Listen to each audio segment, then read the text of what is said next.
सूरत one विभाग से। और 2016 का अंदर सूरत जिला मांडवी तालुका एक दज करके एक मतलब हमारा सेटलमेंट विलेज है। इसके अंदर 2016 से इको विलेज कॉन्सेप्ट जीईसी द्वारा गुजरात इकोलॉजिकल कमीशन द्वारा मतलब इनका वो आयोजन करके एग्जीक्यूट किया गया। इसके अंदर अलग अलग मतलब इनका काम करी, पर्टिकुलरली पर्यावरण मतलब बचाने के लिए मतलब इनका biogas, rain water harvesting, solar light, ऐसा मतलब इनका अदर मतलब एक्टिविटीज़ भी मतलब इनका आयोजन किया 2016 से। और इसके बाद जीईसी मतलब हमारा मतलब इनका वन विभाग के साथ मर्ज होने के बाद अभी मतलब इनका एक आने वाले वर्ष के लिए भी हम मतलब इनका इको विलेज का माननीय मंत्री श्री मुकेश पटेल सर ने मतलब इनका एक नगोई विलेज के लिए भी मतलब इनका वो आयोजन करके मतलब इनका वो प्लान भी अभी हम एग्जीक्यूट करने वाले हैं। મારું નામ રવિન્દ્રસિંહ પ્રવીણસિંહ વાઘેલા, હું રેન્જ ફોરેસ્ટ ઓફિસર તરીકે સુરત વન વિભાગમાં આવેલી માંડવી ઉત્તર રેન્જમાં મારી ફરજ નિભાવું છું. માંડવી ઉત્તર રેન્જનો કુલ કાર્ય વિસ્તાર 10,000 હેક્ટર છે, જેમાં ટોટલ 27 ગામડા આવેલા છે. જેમાં 27 ગામમાંથી અંતરિયાળ ગામ કહીએ તો એક દજ ગામ આવેલું છે. દજ ગામ અંદાજિત આશરે 2016-17માં વન વિભાગ અને ઇકોલોજીકલ કમિશનર દ્વારા 2016-17માં એના ઇકો વિલેજ તરીકે જાહેર કરવામાં આવેલું હતું, જે તમામ લોકો પશુપાલન, ખેતી અને જંગલ પર આધારિત છે.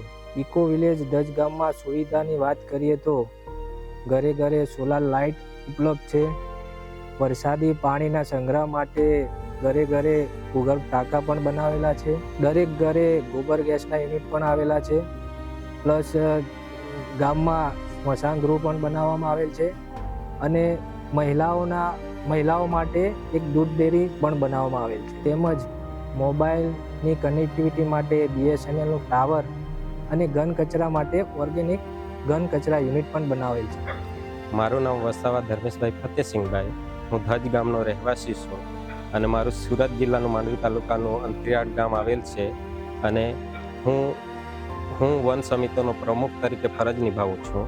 અને અમને આ ટાવર મળ્યો છે, એ ટાવર સરકાર થકી અમને 2024ની સાલમાં લાભ મળેલ છે.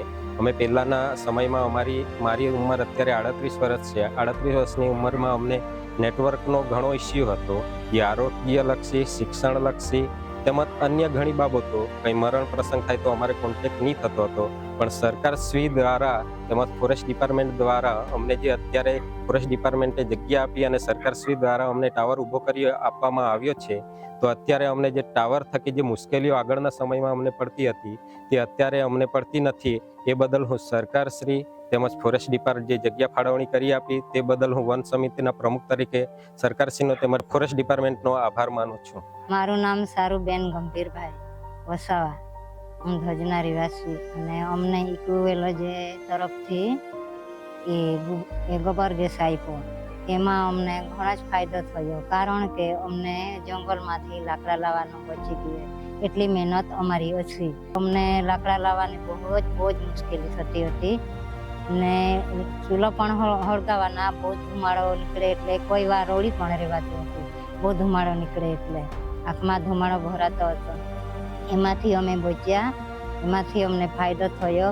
આ ગોબર ગેસથી અમને સારી રીતે અમે રાંધીને ખાઈએ અને થોડી પણ અમને રાહત મળી. અને એ ફરજ જંગલ ખાતાઓ અને ઇકોવેલોજ એમાંથી અમને ખૂબ જ એ લોકો સહાય કરી. એ માટે હું ખૂબ આભાર માનું છું. મારું નામ દશરથભાઈ રૂપાભાઈ વસાવા, હું ધજ ગામનો વતની છું. માંડવી તાલુકાનું છેલ્લું ગામ અમારું અંતરિયાળ ગામ છે. ત્યાં અમારા ગામની અંદર આ ઇકો વિલેજ પ્રોજેક્ટ આવ્યો 2016-17માં.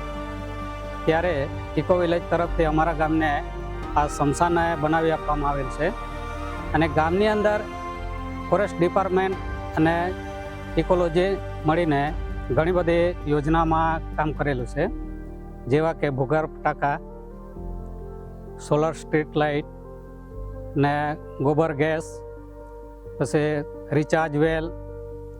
એ રીતના ગામની અંદર જંગલ ખાતા અને સરકારશ્રીના ઘણા બધા કામો થયેલ છે,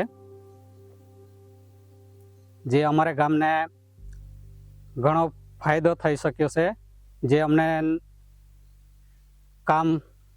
કામની અંદર ઘણી બધી ઉપયોગી થયેલ છે. અને અમારી ગામની અંદર પહેલાં દોર ગામ દૂધ ભરવા જતા હતા તો અત્યારે ઇકોલોજી આવી ત્યારે ઇકોલોજી તરફથી ગામની અંદર ડેરી બનાવી અને દૂધાળા પશુઓ આપ્યા. એટલે મહિલાઓને જે આજીવિકા છે એ ગામની અંદર જ મહિલાઓ પશુપાલન કરીને દૂધ ભરીને અને આજીવિકામાં ગુજરાન ચલાવે છે. ઉપરાંત સરકારશ્રી તરફથી ગામની અંદર ઘણી બધી યોજનાઓ છે, જેવી કે ઉજ્જવલા, પ્રધાનમંત્રી આવાસ યોજના અને રાશન એ સરકારશ્રીના તરફથી ગામની અંદર મળે છે. એટલે હું સરકારશ્રી અને જંગલ ખાતાને ખૂબ ખૂબ આભારી છું. મારું નામ સિંગાભાઈ રૂપાભાઈ વસાવા. હું ધજ ગામનો છું. માંડવી તાલુકાનું આ છેલ્લું ગામડું છે. હું ફોરેસ્ટ ડિપાર્ટમેન્ટમાં કાયમી રોજમદાર તરીકે ફરજ બજાવું છું. અને અમે પહેલાં કાચા ઘરમાં રહેતા હતા. ત્યારે વરસાદ થાય ત્યારે ઉપરથી પાણી ટપકે ને નાના નાના છોકરા, એટલે અમે ગમે તેમ છોકરાને આમ તેમ કરવાનું મુશ્કેલી પડતી હતી. અમે પ્રધાનમંત્રી આવાસ યોજનાની સ્કીમ ખબર પડી એટલે અમે પ્રધાનમંત્રી યોજના માટે ફોર્મ ભર્યું. તે સરકારશ્રીએ ફોર્મ મંજૂર કર્યું ને અમને 1,20,000ની ગ્રાન્ટ મળી. તેમાં અમે પહેલો હપ્તો મને 30,000નો નાખી આપ્યો. એમાં અમે મટીરિયલ નાખ્યું થોડું થોડું. પછી બીજી વાર અમને 60,000નો હપ્તો મળ્યો.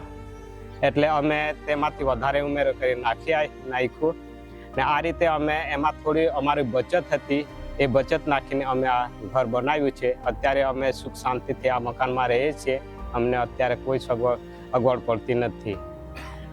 આ સાથે મને ઉજ્જવલા ગેસનો લાભ મળેલ છે.